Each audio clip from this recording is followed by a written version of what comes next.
Okay, you guys, welcome to another factoring lesson via Miss Davy.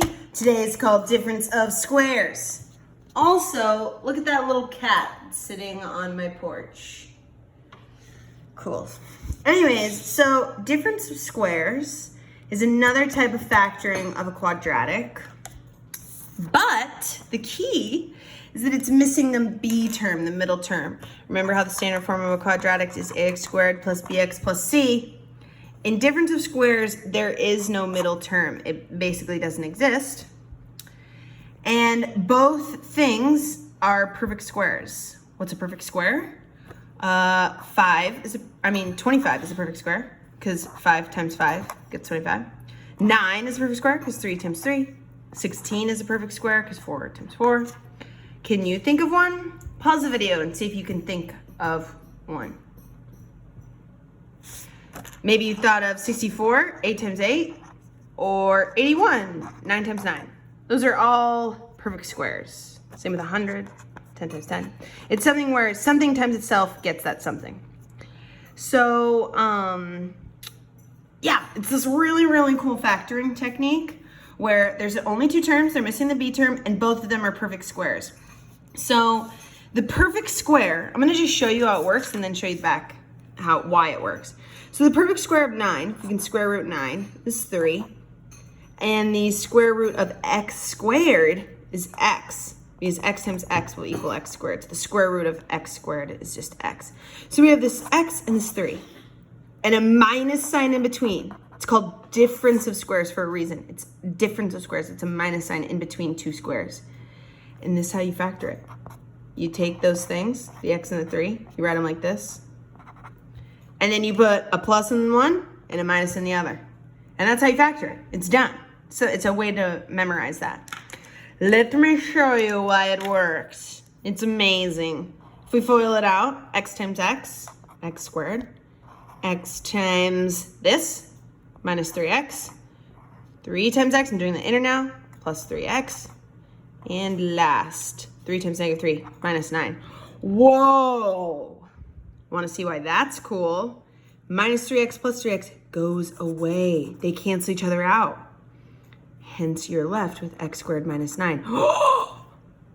Isn't that amazing? We have what it started with. So it gets rid of the middle term because they end up canceling it out. I know. I'm thrilled like you. All right, here's the next one. X squared minus 16. So this is what you have to, this is a little checklist. There's 3 things you have to check when you're checking if it's difference of squares. Is there 2 terms? Is it 2 perfect squares? Squares. Is there a minus sign in between them? These are your 3 things you gotta check. Okay? Really make sure you check them. 2 terms, what do I mean by 2 terms? A term is a, x, 2, 3, y to the third. Any piece separated is a term. This is a term, this is a term, and there's a minus sign in between them. Can we perfectly take the square root of x squared? Yes, x. Can we perfectly take the square root of 16? Yes, 4. And there's a minus sign in between. 2 terms, 2 perfect squares, minus sign in between.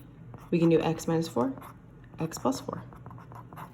That's just how they factor. Now check this out because I want to show you why the plus does not work. When I FOIL this out, let me just switch colors actually. When I FOIL this out, x times x, x squared, x times this, plus 4x, negative 4 times x, negative 4x, negative 4 times 4 gets minus 16 in the back. Now plus 4x minus 4x, they cancel out. You're only left with x squared minus 16. You guys, this is huge. This is huge, huge, huge because the only way to get difference of squares is if it's a minus. This with a plus, no matter what you do, it's unfactorable. Let me show you. Let's say you had x squared plus 16. We're trying to factor that. We're like, okay, 2 terms. They're both squared. Well, let's look at this. X minus 4, x plus 4 gets x squared minus 16. So we can't use that. What about So x minus 4 and x plus 4, those two factors go to x squared minus 16. So not those. What about x minus 4 and x minus 4? Pause the video and see how that is FOILed out. X squared minus 4x minus 4x plus 16. We got the plus 16. But when we combine like terms, we still have a middle term of minus 8x, which is not the same. Okay, that didn't work. Last one we could try, maybe x plus 4, x plus 4. We FOIL it out.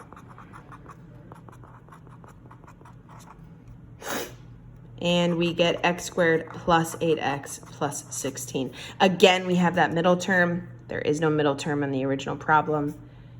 No. So nothing works to get x squared plus 16. Guess what? This not factorable. Not factorable. If it's two terms, they're two perfect squares, but they don't have the minus sign, it's not factorable. Sometimes people put, I know you can't see me, hold on. Sometimes people put prime. That's prime. So it's not factorable. They have to have the minus sign in between. Okay? I want to show you one more just to hit it home before we go on a kind of harder example. X squared, maybe I'll keep the green. X squared minus 16.